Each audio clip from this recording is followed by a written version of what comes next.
have this much of knowledge before you sit for the exam, before you appear in the exam.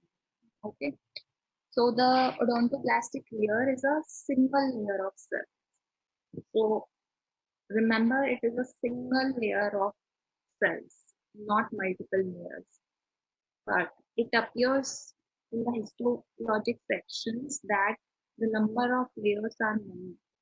So this is one of the questions: how many layers of how many cellular layer are there in the odontoblastic layer? So it is just one, but appear more in histologic sections. Okay, so remember this, memorize that. So I will tell you where there will be conceptualizations and where you have to memorize things. Next, the odontoblast, we have extension which pass into the dentinal tubules. These processes are called odontoblastic processes. The odontoblast layer, it also contains capillaries and nerve fibers. So don't forget that, don't think that it is just one layer of cells. It has cells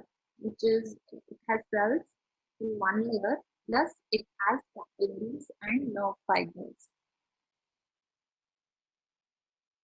The odontoblastic layer, although it has cells, so there are cellular junctions between these cells. There are three types of cellular junctions that are present. These three, so it is not like some cell has desmosomes and others has gap junction. So every cell has all these one or two at least kind of cellular junctions. So there are desmosomes, there are gap junctions, and there are tight junctions. If we so a lot of questions are asked about the type of junctions. So the first type is desmosomes. Desmosomes, they mechanically join cells together. So they have a complex structure and they join two cells tightly together. Okay. So there are gap junctions.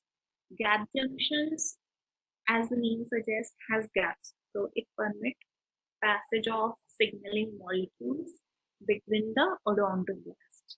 So if all the cells, you think that just make a picture in your mind that if cells are too tightly joined, so there is nothing that can go from one side to another. So is that possible? No, because things has to move, right?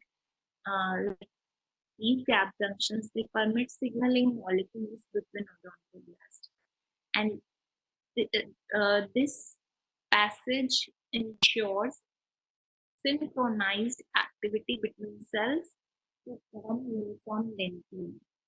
So even after the tooth is formed, there is continuous formation of dentin, right?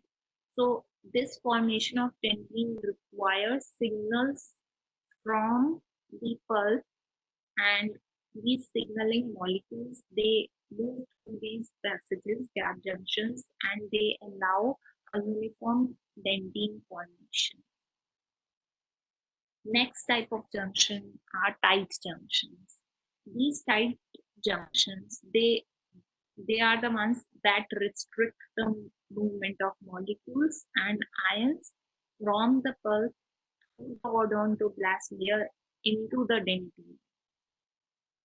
So I told you that it's not like one cell has if there is just one kind of interaction between two cells. There will be desmosomes, there will be gap junctions, and there will be tight junctions. Each type of junction has its own function.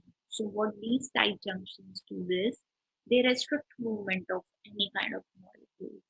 So when a dentist performs cavity preparation, and whenever there is inflammation, these these junctions, they are destroyed, because when you prepare cavity, you move close to the pulp, then this odontoblastic layer is impacted.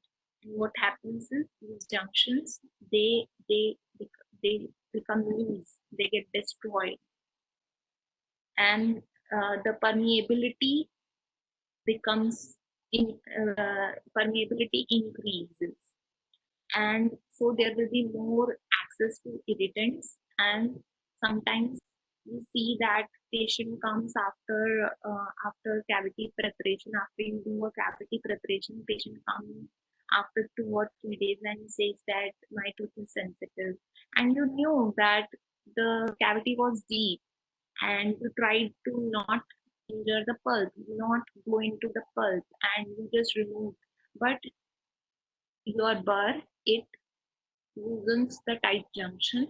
The irritants, they went into the pulp and they caused inflammation, and the patient started to have sensitivity. So this is a very commonly seen picture in clinics, and what happens is that tight junctions are destroyed. Sometimes you puncture into the pulp unknowingly, but most of the time you get to know because bleeding starts. But when the bleeding doesn't start, the patient feels sensitive. So most of the time during the cavity preparation, and an injury has happened, and that led to the sensitivity in the patient.